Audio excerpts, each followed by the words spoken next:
जय जवान जय किसान।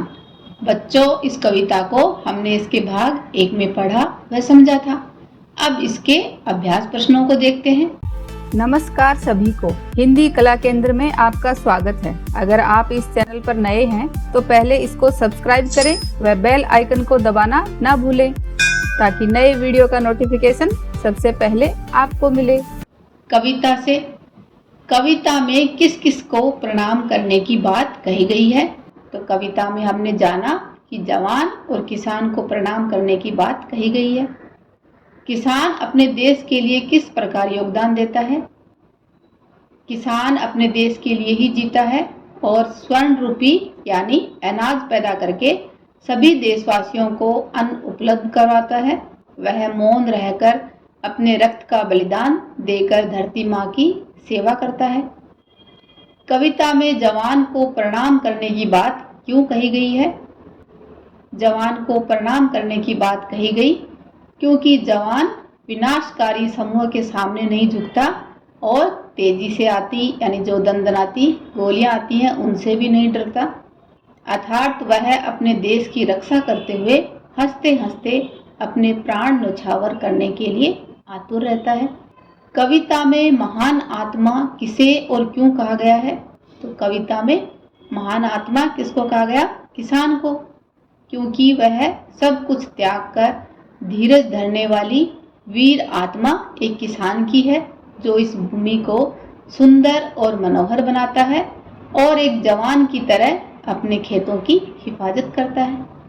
देश के लिए जीने से क्या अभिप्राय है? क्योंकि किसान और जवान दोनों के लिए कहा गया है ना कि दोनों देश के लिए जीते हैं, तो इस बात से क्या अभिप्राय है?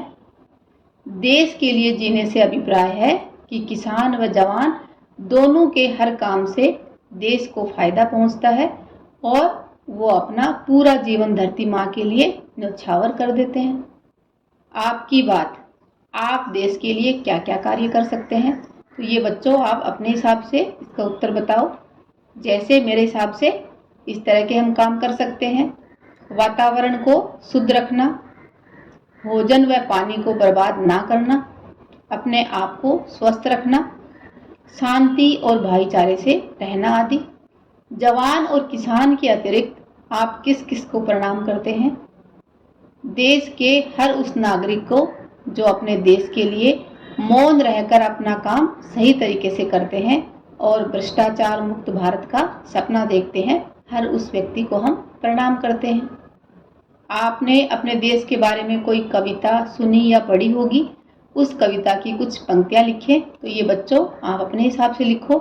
जैसे उदाहरण के लिए ये एक कविता है, होंगे कामयाब हम होंगे कामयाब एक दिन, मन में है विश्वास पूरा है विश्वास, हम होंगे कामयाब एक दिन। ये कविता आपने जरूर सुनी होगी, इसको आप पढ़ सकते हो, लिख सकते हो। जय जवान जय किसान, कविता में जवान और किसान का जिक्र किया गया है। जवान देश की रक्षा करते हैं और किसान अनाज पैदा करते हैं। आपके आस पड़ोस में और किस किस प्रकार का काम करने वाले लोग रहते हैं, इस बारे में चर्चा करें। तो ये आप अपने आसपास देखो किस तरह के लोग आपके आसपास रहते हैं। जैसे उदाहरण के लिए मेरे आसपास हर प्रकार के काम करने वाले लोग रहते हैं, जैसे डॉक्टर, पुलिस, सरकारी कर्मचारी, दुकानदार, किसान, फौजी आदि। अपने साथियों या अध्यापक के साथ रक्तदान के बारे में चर्चा करें। तो रक्तदान के बारे में तो आप सब बच्चे जानते होंगे, ये आपने स्लोगन सुना होगा, रक्तदान महादान, है ना। रक्तदान को लेकर आज भी लोगों के मन में कई सारी गलत धारणाएं मौजूद हैं, जबकि रक्तदान के फायदे हैं। क्या फायदे हैं? ये हमारा वजन घटाने में मदद करता है, रोग प्रतिरोधक क्षमता को बढ़ाता है, हृदय रोग के खतरे को कम करता है, कैंसर की संभावना को कम करता है और साथ ही हमारे मानसिक स्वास्थ्य के लिए फायदेमंद रहता है। आइए आवाज पहचाने। डरा नहीं सकी जिसे वे दंदनाती गोलियां, गोलियों की आवाज को क्या कहते हैं? दंदनाता कहते हैं। इनकी आवाज को क्या कहते हैं? जो गोलियां चलने की आवाज दंदनाती है तो उसको हम क्या कहते हैं? दंदनाता। पत्तों की आवाज मरम्मत, जिसे हम मरमराना कहते हैं। बादल के गरजने की आवाज गरज, गरगर, जिसे हम गरजना। पक्षी के पंखों की आवाज फड़फड़, जिसे हम फड़फड़ाना कहते हैं। घोड़े की आवाज हिन हिन, जिसे हम क्या कहेंगे, हिन हिनाना। मेंढक की आवाज टरटर, जिसे हम टरटराना कहेंगे। मक्खी की आवाज भिन भिन, भिन भिनाना। पराक्रमी जवान मातृभू की शान बान है। परिश्रमी किसान से यह देश भाग्यवान है।